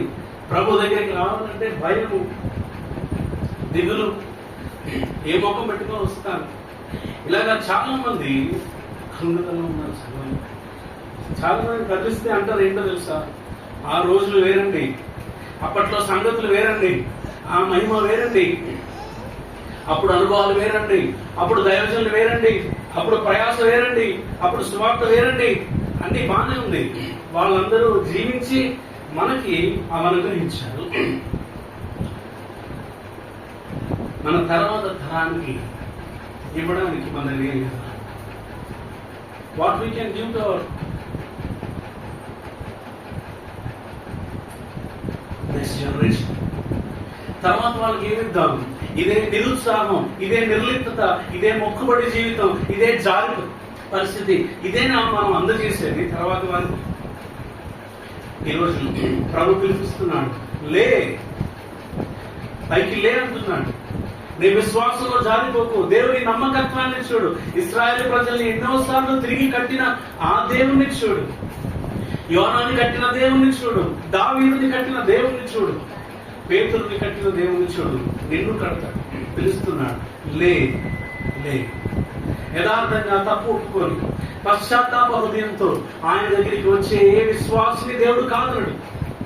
నువ్వు నలిగిపోయావేమో, దూరంగా వెళ్ళిపోయావేమో, ముఖం చాలట్లేదేమో, నీ మీద నీకే చేయాలనిపిస్తుందేమో, నీ రహస్య పాపం చేత వేధింపకుండా వెళ్తున్నావేమో, నీ భక్తి జీవితంలో నీరుగారిపోయావేమో, నీ యొక్క పట్టుదలలో, ప్రార్థనలో, వాక్యంలో, సహవాసంలో, పరిచర్యలో వెనకడుగు వేశావేమో. దేవుడు పిలుస్తున్నాడు, లే, తిరిగి రమ్మని పిలుస్తున్నాడు. ఈ కేక నీ కోసమే, నీ అంతరంగాన్ని చూస్తున్న దేవుడు తిరిగి రమ్మంటున్నాడు. నేను కూడా ఇటువంటి స్వరము నా 22.5 సంవత్సరాల వయసులో విన్నాను. నా 17వ ఏట నేను ప్రభువుని సొంత రక్షకుడిగా అంగీకరించి రక్షించుకుని బాప్తిజం తీసుకున్నాను. ఆ తర్వాత కొన్ని నెలలు బాగానే ఉండి మెల్లిగా నేను లోకంలో జారిపోతూ వచ్చాను. కాలేజీ చదువు, ఇంటి నుంచి, సంఘం నుంచి, పెద్దలు, సేవకుల నుంచి దూరంగా వెళ్ళిపోయి కొంచెం భయం లేకుండా, భక్తి లేకుండా, ఆదివారం సంఘం కూడా లేకుండా, ఆటలు పాటలు అని చెడు స్నేహాలు, మెల్లిగా చెడు అలవాట్లు, ఇవన్నీ కూడా విశ్వాసి పతనం ఎప్పుడు ఒకే రోజు సడన్ గా జరగదు. మెల్లిగా మెల్లిగా మెల్లిగా మెల్లిగా జరుగుతుంది. అలాగా జారిపోతూ ఉన్నాను. ఎప్పటికప్పుడు అనుకుంటాను నేను క్షమాపణ అడిగి తిరిగి కట్టబడాలని. అలా చేశాను, కానీ నిలబడలేను. 4 రోజులు బాగుంటే మళ్ళీ 4 రోజులు డౌన్.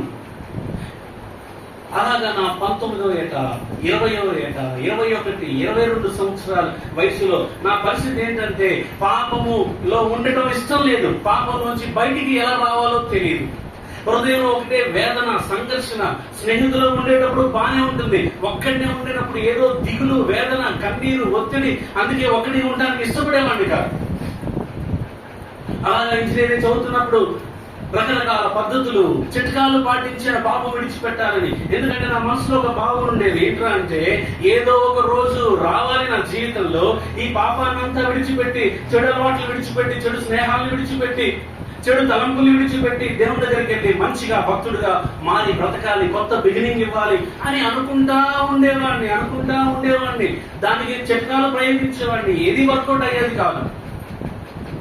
సినిమాలకు వెళ్లకుండా ఉంటానని బైబిల్, కాలేజ్ బ్యాగ్ లో బైబిల్ వేసుకుని తిరిగాను కొన్ని రోజుల తర్వాత నా బైబిల్ కూడా నాతో పాటు థియేటర్కి వచ్చింది. సిగరెట్లు, దొరకబట్లు వెళ్లకుండా ఉంటానని బైబిల్ మెడలో ఒక నవదారం కట్టుకుని సిలువ బొమ్మ వేసుకుని తిరిగాను కొన్ని రోజులు. అది కొన్ని రోజులే. ఆ తర్వాత అది తీసి మనం చేసే పని మనం చేసి మళ్ళా వేసుకోవడం. ఇంకా కుదిరాక అది అక్కడే ఉంటుంది. నీ పని నువ్వు చేస్తా ఉంటావు. ఈ చిట్కాలు ఏమీ పని చేయలేదు. ఎటు పోయినా ఓటమి, చదువులో ఓటమి. ఇంటికి వెళ్ళానా ఇక మనకి మించిన మంచి కుర్రాడు లేడు. మా వీధిలో సాక్ష్యం అది, మా ఇంట్లో సాక్ష్యం అది, సంఘంలో సాక్ష్యం అది. అంత గొప్ప నటన. చిన్నప్పుడు బాగానే ఉండేది. వయసు పెరుగుతున్నప్పుడు ఎంతో నొప్పి. పలానా విషయం ఎంత మంచి కుర్రాడండి, పద్ధతి కలవడానికి కూలిపోయేవాడిని. లోపల పొడి చేసినట్టుండేది. నేను దొరికిపోతే నా పరిస్థితి ఏంటి, నా చీకటి వీళ్ళకి తెలిస్తే వీళ్ళ పరిస్థితి ఏంటి? వేదన అండి, వేదన. నెమ్మది లేదు, సమాధానం లేదు, చదువులో విజయం లేదు. కష్టపడి పెంచుకున్న అమ్మా నాన్నకి అబద్ధాలు చెప్పటం, వారిచ్చిన డబ్బులని దురలవాట్లకి వాడటం. ఒక్కటే ఉన్నప్పుడు వేదన. నా ఫీలింగ్ ఏంటి తెలుసా? నేను దేవుని దగ్గరికి వెళ్ళి క్షమాపణ అడగలేదు. నేను అడగకూడదు. నన్ను ఎప్పుడో దేవుడు చీకొట్టేసి ఉంటాడు. నా మగం చూడటానికి కూడా ఇష్టపడతాను. ఎందుకంటే ఇన్ని 100 సార్లు క్షమాపణ అడిగాను, దేవుడు క్షమించాడు. అయినా కూడా నేను మళ్ళీ అలానే బిహేవ్ చేశాను. కాబట్టి దేవుడు నన్ను వదిలేసి ఉంటాడు అని ఎన్నో ప్రయత్నాలు చేసి విఫలమైపోయి ఇక చేతులు ఎత్తాను. అప్పటికి 22.5 సంవత్సరాలు, ఇంజనీరింగ్ 3rd ఇయర్ చదువుతున్నాను. ఒకరోజు దేవుడు మాట్లాడుతూ ఉన్నాడు. మత్తయి సువార్త 9వ అధ్యాయంలో అంటున్నాడు, నేను పాపులను పిలవచ్చింది కానీ నీతిమంతులను పిలవరాలేదు. రోగులకే వైద్యుడు అవసరం కానీ ఆరోగ్యవంతులకు వైద్యుడు అవసరం లేదు. నా బిడ్డ, నువ్వు అనుకుంటున్నావు నీ పాపాన్ని నువ్వు వదిలించుకొని, నీ పాపాన్ని నువ్వు పక్కన పెట్టి అప్పుడు నా దగ్గరికి వద్దా అనుకుంటున్నావు. ఇది నా మాట కాదు, ఇది అపవాది యొక్క అబద్ధం. నువ్వు ఒక మనిషి ఉన్న పాటున నా దగ్గరికి రా. నీ ఓటమితో రా, నీ పాపంతో రా, నీ చిత్రమైన జీవితంతో రా, నీ నటనతో నా దగ్గరికి రా. నేను నిన్ను బాగు చేస్తాను.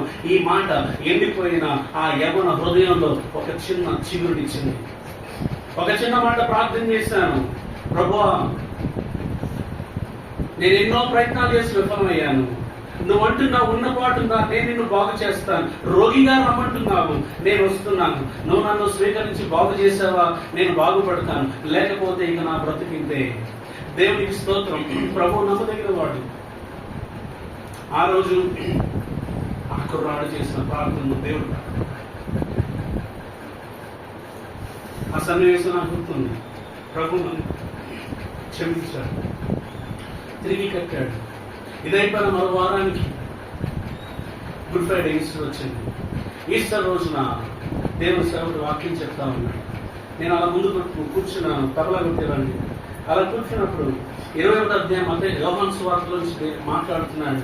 ఇదే సీమోని 3 సార్లు అడుగుతాడు ప్రభు, సీమోను నువ్వు నన్ను ప్రేమించుచున్నావా? అవును ప్రభు ప్రేమిస్తున్నాను. రెండోసారి సీమోను నన్ను ప్రేమిస్తున్నావా?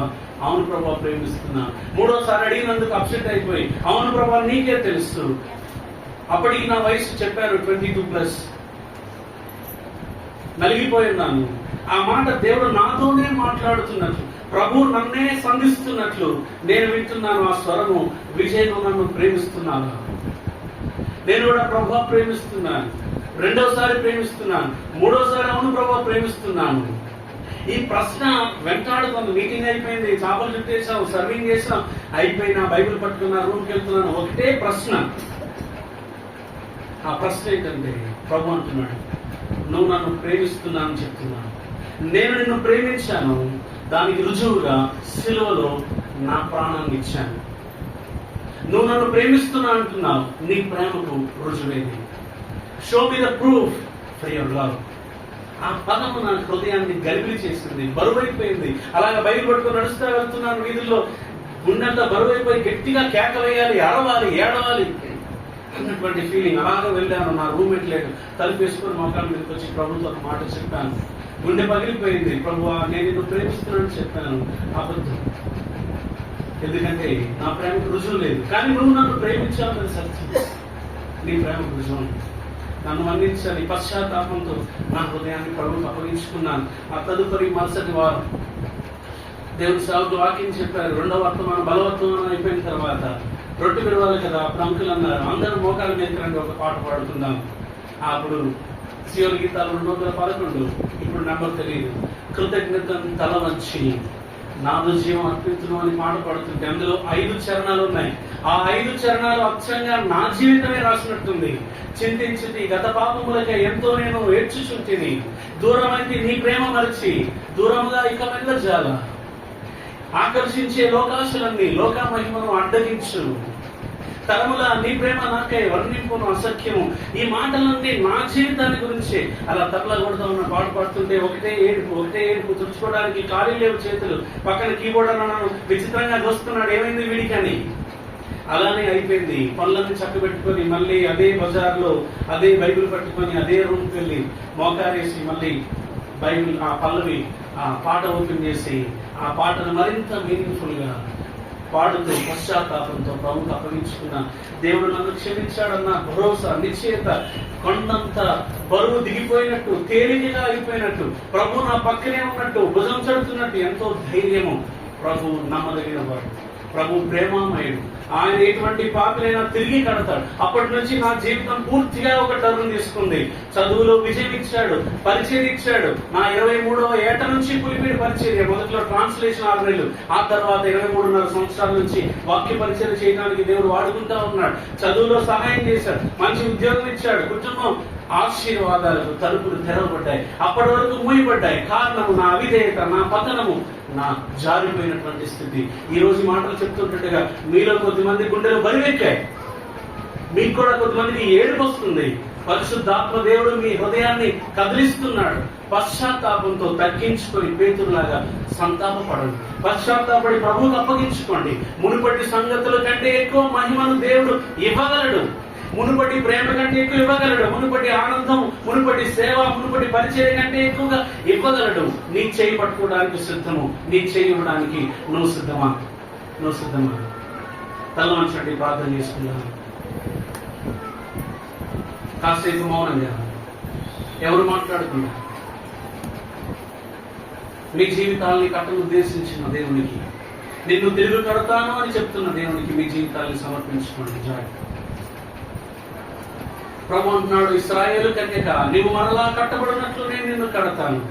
నీవు మరలా సంభ్రమం నాట్యమాడితో వారితో జాయిన్ అవుతావు అంటున్నా. God wants to build your life. దేవుడు నిన్ను తిరిగి కట్టడానికి సమర్థుడు. పేతురుని కట్టినవాడు నిన్ను కడుతున్నాడు. నువ్వు తిరిగి వస్తావు. ఆ తప్పిపోయిన కుమారులాగా బుద్ధి తెచ్చుకొని తిరిగి వస్తావు.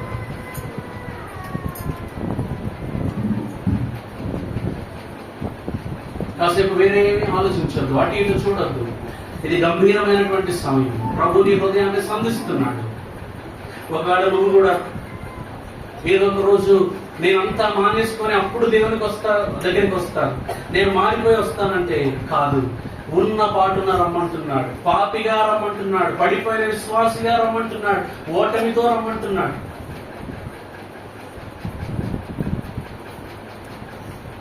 నువ్వు వస్తే ఇప్పుడే నేను స్వీకరించడానికి సిద్ధంగా ఉన్నాడు. నీ నమ్మికలో నువ్వు తప్పిపోకూడదని ఆయన తపన పడుతున్నాడు. ఓ యేసు శిలువ వైపు చూడు. నీ పాపం కంటే గొప్పది ఆయన కృప, నీ పతనం కంటే గొప్పది ఆయన కట్టుబాటు, నీ అవిధేయత కంటే గొప్పది ఆయన క్షమాపణ.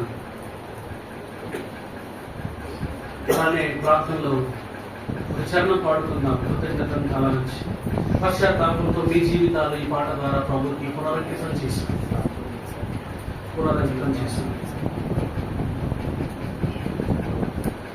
మా వెనకాల పాడండి, అందరికీ వచ్చిన పాట. లోకముకై జీవించని నీ కొరకై జీవింతును. లోకముకై జీవించని నీ కొరకై జీవింతును. నీ కర్పింప దేవేలోని నీ కొద్దిగా జీవితము. నీ కర్పింప దేవేలోని నీ కొద్దిగా జీవితము. కాలవంచి నాదు జీవాము అర్పింతును.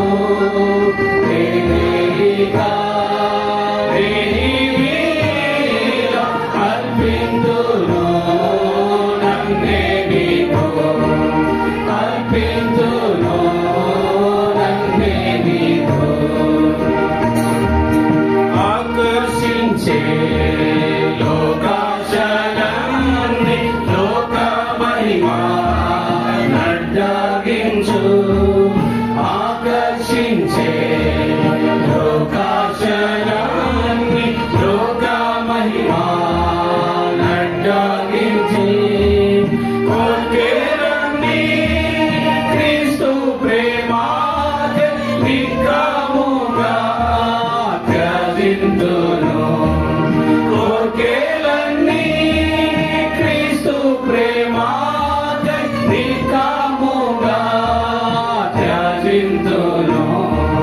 కృతజ్ఞతను తలవంచి నాదు జీవాము అర్పింతును. లేక అర్పింతును నన్నే నీకు, అర్పింతును నన్నే నీకు.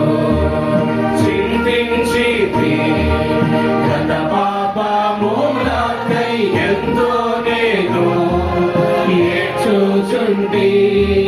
చింతించి గత పాపములకై ఎంతో నేను ఏడ్చుచుండి. కృతజ్ఞత సమర్పించు బ్రతుకంతయు నీ సేవకై. కృతజ్ఞత సమర్పించు బ్రతుకంతయు నీ సేవకై.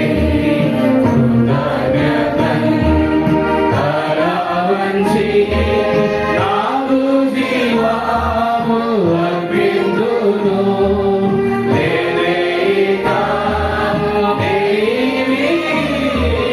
అర్పింతును నన్నే నీకు, అర్పింతును నన్నే నీకు. అందరూ మోకరించి ప్రార్థనలో ఉంటుండగా ఈ గంభీరమైన సమయంలో ప్రభు కొరకై గంభీరమైన తీర్మానం చేయడానికి మిమ్మల్ని ఆహ్వానిస్తున్నాను. డోంట్ లుక్ అరౌండ్, అటు చూడకండి, అందరూ ప్రార్థనలో ఉండండి. ప్రభు నీతో మాట్లాడుంటే నిన్ను కట్టుతాడు అన్నటువంటి నమ్మకం నీకు కుదిర్చుంటే ప్రభుకి అప్పగించుకోవడానికి వెనకడుగు వేయకండి. తిరిగి ఆయన దగ్గరికి రండి, ఆయన వైపు తిరగండి. ఆయన మంచివాడు, ఆయన తిరిగి కట్టేవాడు, పోగొట్టుకున్నది మరలా అనుగ్రహించేవాడు, రెండంతలా మేలు దయచేవాడు. నీ బ్రతుకును మార్చాలని, నీ ఎండిపోయిన జీవితంలో చిగురు అనుగ్రహించాలని దేవుడు కోరుకుంటున్నాడు. ఈ విశ్వాసంలోనూ తప్పిపోకూడదు, ఈ నమ్మికలో జారిపోకూడదని ప్రభు ఆశ. నువ్వు పశ్చాత్తాపడి తిరిగి ఆయనకు చెల్లిస్తే నీ చేయి పట్టుకొని లేపడానికి ఆయన సిద్ధంగా ఉన్నాడు. నువ్వు ఎవరైనా సరే, ఎవరో ఏదో అనుకుంటారని నీ అంతరంగంలోని సంఘర్షణ, నీ పతనాన్ని దాచిపెట్టవద్దు. అతిక్రమములు దాచిపెట్టువాడు వర్ధిల్లుడు, వాటిని ఒప్పుకొని విడిచిపెట్టువాడు కనికరం పొందును అన్నటువంటి దేవుని మాట నమ్మిన వారమై ఈరోజు ఒక గొప్ప తీర్మానం చేద్దాం. ప్రభువా, నేను జారిపోయాను, నేను మొదటి ప్రేమను కోల్పోయిన మాట వాస్తవం, నేను లోకానికి అలవాటు అయిపోయిన మాట వాస్తవమే, నీ మీద ఆసక్తి తగ్గిన మాట వాస్తవమే. ప్రభువా, నువ్వు బోరు కొట్టేశావు. నీకంటే లోకము ఎంటర్టైన్మెంట్ రుచిగా అనిపిస్తుంది. అయ్యా, నీ సందేహాన్ని విడిచిపెట్టారు, నీ పరిచర్యను నిర్లక్ష్యం చేస్తున్నా, నీవు ఇచ్చిన బాధ్యతను తోలనడుతున్నా, నీ సేవకులకు అవిధేయులుగా ఉన్నా, సంఘ నాయకత్వానికి లోబడే పరిస్థితిలో ఉన్నాను.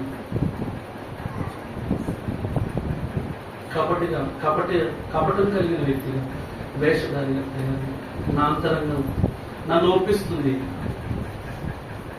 అన్నటువంటి ఒప్పింపు మీరైంది. చిన్నదో పెద్దదో పతనం ఏదైనా పతనమే, కానీ శుభవార్త నిన్ను పైకి లేవనెత్తుతానని దేవుడు పిలుస్తున్నాడు.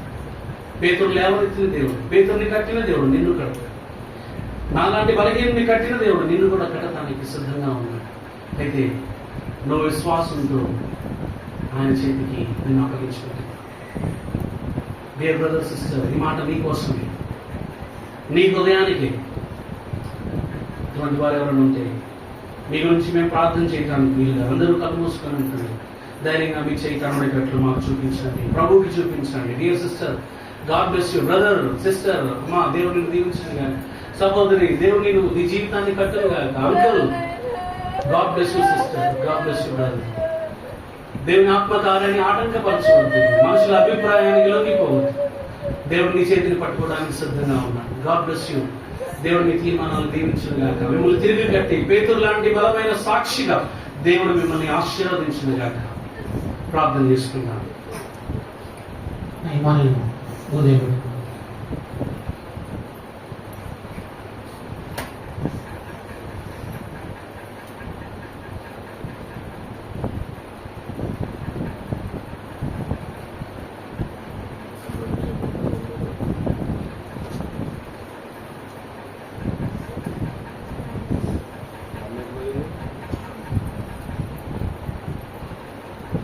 ప్రార్థన చేసుకున్నామండి. ప్రేమల దేవ, పరిశుద్ధమైన తండ్రి, ఈ ప్రేమ నమ్మకాన్ని బట్టి మీకు స్తోత్రాలు. ఈ మధ్యాహ్న కాల సమయంలో మరొకసారి ప్రభా, ఈ దాసుని మరుగుపరిచి నిలబెట్టి ప్రభా మీరు విరిసి వాడుకున్న విధానాన్ని బట్టి ప్రభా మిమ్మల్ని స్తుతిస్తూ ప్రార్థిస్తుంటున్నాం. ప్రత్యేకంగా నాయన, మరి ప్రభా పేతురు విషయంలో మీరు చూపించిన గొప్ప స్వర కొరకై స్తోత్రాలు. నాయన, పడిపోయిన జారిపోయిన పేతురుని ప్రభా మరలా ప్రేమించి కట్టి బలమైన ఒక పాత్రగా వాడుతున్న విధానం కొరకు ప్రేమల తండ్రి మీ స్తోత్రాలు. ప్రభా మీరు ఎవరు త్రోసివేసే దేవుడు కాదు ప్రభా, మీరందరూ కూడా ప్రభా ప్రేమించి రక్షించుకొని ప్రభా నిలబెట్టి నీ కొరకై బలమైన ఒక పాత్రలుగా మీరు వాడుకునేదాని కొరకు ఇష్టపడే దేవుడు ప్రభా. పడిపోయిన జీవితాలను కట్టే దేవుడు ప్రభా. దిగజారిపోయిన వారిని, వెనకబడిన వారిని ప్రభా, దూరమైన పోయిన వారిని మీరందరూ కూడా మీ సంతకి చేర్చుకొని బలపరిచి దేవ మరి బలపరిచే దేవుడు అయినందుకు ప్రభా మీకు స్తోత్రాలు. నాయన, ఈ యొక్క మధ్యాహ్న కాల సమయంలో ప్రత్యేకంగా మరి నాయన కొంతమంది సమర్పించుకొని వారు చేతులు ఎత్తున్నారు. వారి చేతులను పట్టుకొని వారిని బలపరచండి. అంతేకాదు అనేకులు కూడా కూడి వచ్చిన వారందరూ కూడా ఇంకెవరైతే మరి ఆ విధంగా మరి కృంగిపోయి ఉన్నారో వారిని కూడా మీరు లేవనెత్తండి. ప్రభా నీ వాక్యం ద్వారా అందరూ దర్శించినారు, నన్ను కూడా దర్శించిన బలహీన నలుపుని ప్రభా త్రోసివేయబడిన వాడిని ఎన్నోసార్లు మీకు కూడా నేను దుఃఖం కలిగించినవాడిని. అయినప్పటికీ నన్ను కూడా ప్రభా బలపరచిన దేవుడు, ఈ వాక్యం ద్వారా మాట్లాడిన దేవుడు ప్రభా మీ స్తోత్రాలు. ఆయన మరి దైవజనులు దేవరాజన్న క్రమం నుండి వచ్చిన పెద్దలందరిని బట్టి కూడా స్తోత్రాలు. ఆయా స్థలాల నుండి వచ్చిన ప్రభా మరి బిడ్డలందరిని బట్టి కూడా మీకు స్తోత్రాలు చెల్లిస్తున్నాం. ముఖ్యంగా ప్రభా మీ దాసుని ప్రభా మీరు నిలబెట్టి వాడుకునే విధానం కొరకై స్తోత్రాలు చెల్లిస్తూ ముద్రణ సమయంలో కూడా దీవెనకరంగా చేయమని చేస్తారుగా అప్పగించుకుంటూ యేసు నామములో ప్రార్థిస్తున్నాం తండ్రి. ఆమేన్.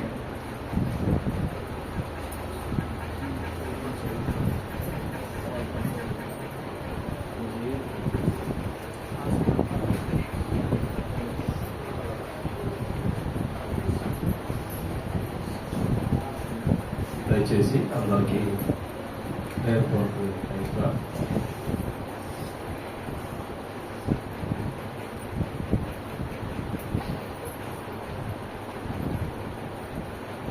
దేవుని మహాప్రభు దేవుడు తిరిగి దేవుని వల్ల గొప్ప కార్యాలు చేయటం కొరకే అనేకలు సమకూర్చడం కొరకే అనేక ఆత్మలు రక్షణ కొరకై మరి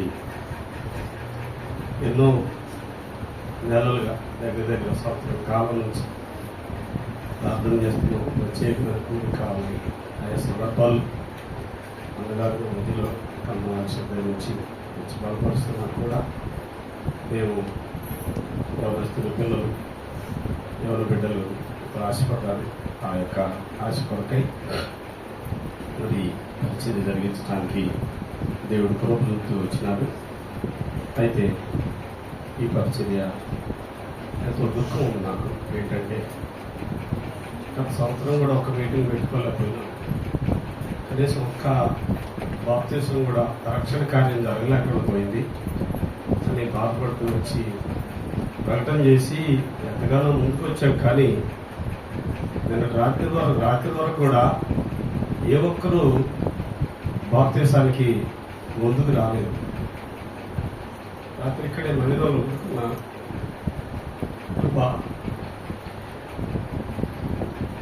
ఈ పరిస్థితి ఎలా ఉంటూ వచ్చింది. ఇంత పరిచర్య జరిగించడానికి మరి ఎంతో ఆశపడ్డాను. కానీ ఎవరు కూడా సహకరించేవాళ్ళు రాత్రి వస్తే ఇక్కడ రాత్రి 9 గంటల వరకు అడ్లు కడుక్కోవటం కానీ ఎవరు ఎంత భయంకరమైన పరిస్థితి అంటే అది చెప్పలేదు. నేను అనుభవించిన వాడిని. అయినా సరే దేవుడు గొప్పవాడు అని ముందుకు వెళ్తూ వచ్చినాను. అయితే దేవుడు మహాకృపను బట్టి రాత్రి ప్రార్థన చేసుకుని వెళ్ళేటప్పుడు మరి అమ్మ పిల్లగారు నేను బాప్తీసం తీసుకోవాలనుకుంటున్నానని చెప్పింది. ఎంత సంతోషం అంటే దేవుడు ఒక్క బిడ్డైనా ముందుకొచ్చిందని సంతోషపడ్డాను. ఉదయకాలం మందిరానికి వచ్చిన తర్వాత ఇప్పుడు ఇందాక వచ్చినప్పుడు అజిబాబుతో కూడా మాట్లాడినప్పుడు అన్న నేను కూడా తీసుకుంటానని అతను కూడా మాట ఇచ్చాడు. చాలా సంతోషం వేసింది. దేవుడు దాసులు పడే కష్టం ఈ ప్రార్థన. కాబట్టి ఇప్పుడు అందరం కూడా భోజనం చేస్తాం. భోజనం చేసిన తర్వాత నా ఖమ్మం దైవసేవకులు మన మధ్యలో ఉన్నారు. అన్నగారు ఈ ఇద్దరు బాప్తీసం కొరకై చిన్న వర్తమానం చెప్పి భోజనం అయిన తర్వాత ఆ లంచ్ టైంలో భోజనం అయిన వెంటనే ఎక్కువ సమయం లేకుండా మరి బాప్తీసం కార్యక్రమం జరుగుద్ది. బాప్తీసం అయిపోయిన తర్వాత మళ్ళీ ఇంకో సెషన్లోకి మనం వెళ్తాం. దయచేసి ఎవరు కూడా ఎంతో ప్రయాసంతో, ఎంతో ఖర్చుతో, ఎంతో భారంతో, ఎంతో ఆశతో, ఎందుకంటే ఇందాక అన్న మాట్లాడుతున్నప్పుడు వాక్య భాగంలో ఆగట్లేదు అన్నమాట దుఃఖం. కొంతమంది ఇలాగే ఎడతాడులే అనుకుంటే అనుకోవచ్చు, ఏం పర్వాలేదు, ఏం ఇబ్బంది లేదు. కానీ మరి దేవుని ఆత్మీయమైన విషయంలో ఎంతో మరి ఆశ కలిగి దేవుని కొరకై ప్రయాసపడాలని మా ప్రయత్నం తప్ప ఏదో ఆశించాలని కాదు.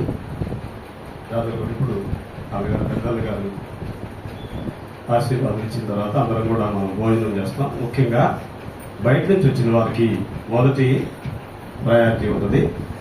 అలాగే దైవజనులకు పెద్దలకు ఒక పక్కన ప్రత్యేకించి కుదిరితే ఇక్కడే మందిరంలో వారికి ప్రత్యేకించి భోజనం ఏర్పాట్లు ఉంటాయి. వీరందరూ లెగిస్తే ఒకవైపు శాపలు తీసి ఒకవైపు భోజనం కార్యక్రమాలు జరిగిస్తాం. మిగతా అందరూ కూడా ముందు బయట నుంచి వచ్చిన వారందరికీ దేవుని సంఘం ఎంతో ప్రయాసంతో సమర్పణతో వాళ్ళు ముందుకు వచ్చి ఖర్చు చేశారు. దాని కొరకై మనందరం కూడా మరి అందరూ కూడా భోజనం చేసి ఎవరు వెళ్ళొద్దు దయచేసి. సాయంత్రం 6 గంటలకే మళ్ళీ ఒక మధ్యాహ్నం బాప్తీసాలు అయిపోయిన తర్వాత ఒక సెషన్ ఉంటుంది. మళ్ళీ సాయంత్రం 6:30కే మళ్ళీ చివరి సెషన్ ఉంటుంది. ఎవరు కూడా వెళ్ళొద్దు దయచేసి.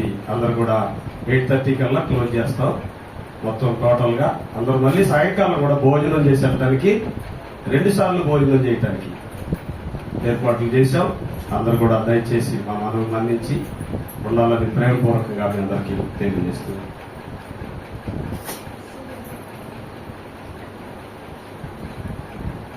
ప్రార్థన చేసుకుందాం. ప్రేమ నమ్మకం తండ్రి, పరలోక దేవ, ఈ పరిశుద్ధమైన పాదముల వందనాలు. ఆయన ప్రభావ మరి తండ్రి మీరు ఏర్పాటు చేస్తున్న వందనాలు ప్రభావ. మరి ఇక్కడ ఆయన ప్రభావ తెలుగు ప్రత్యేకంగా కూడి కొరకై ప్రభావ దినాల నుంచి ఎంతో ప్రార్థన చేస్తూ వచ్చారు. ప్రభావ నీ బిడ్డలు ప్రవాసించిన మేరకు ప్రభావ మరి మీరు హైదరాబాద్ నుంచి ప్రభావ తండ్రి విజయవాడ తీసుకొచ్చారు. ప్రభావ దాసు వాడుకుంటారు చక్కని మాటల ద్వారా ప్రభావ పేతురు యొక్క అనుభవం, ప్రభావ పేతురు యొక్క జీవితం, పశ్చాత్తాపడడం, ప్రభావం తాను తిరిగి ప్రభావాన్ని దగ్గరికి రావడం, ప్రభావం మేము చూడడానికి అనుమతించిన అతని లేఖన భాగం బట్టి వందనాలు. ప్రభావ మీరు ఇచ్చినటువంటి ప్రభావ మాటల ద్వారా మా హృదయాలను ప్రేమిస్తూ వచ్చారు, ఆదరిస్తూ వచ్చారు. నిజమే పని ప్రభావాన్ని మా జీవితంలో బలహీనం అయినప్పటికైనా ప్రభావం మీరు మమ్మల్ని విడిచిపెట్టిన దేవుడు. ఆనాడు ప్రభావ పేతులను బలపరిచిన దేవుడు ఈనాడు మమ్మల్ని కూడా బలపరిచి ప్రభావ ముందున్నటువంటి యాత్ర జీవితంలో సాగిపోవడానికి తగినంత కృపనిచ్చి తగినంత బలం ఇచ్చి ప్రభావ సహాయం సంఘాన్ని బిడ్డలు దీవించు. ప్రభావ జాయిలు రాగలు వందనాలు. ప్రభావ తండ్రి వచ్చినటువంటి పెద్దలు, విశ్వాసులు, సేవకులు, చుట్టుపక్కల ప్రాంతాలు బట్టి వందనాలు. బిడ్డలు బాప్తీసులు కూడా సిద్ధపడినటువంటి ఇద్దరు బిడ్డలు బట్టి వందనాలు. ప్రభావ సహాయకుడి మీరు చెప్పుకొని బట్టి వందనాలు. సమయాన్ని దీవించి వివిధ ఆశీర్వాదకరంగా ఉంచుకోండి. యేసునామమున ప్రార్థిస్తున్నాము తండ్రి. మన ప్రభువైన యేసుక్రీస్తు కృప, దేవుని ప్రేమ, పరిశుద్ధాత్మ సహవాసం చేరించి మనకు ఇక్కడ బిడ్డలకు దేవుని ఆశీర్వాదము తోడే ఉండుగాక.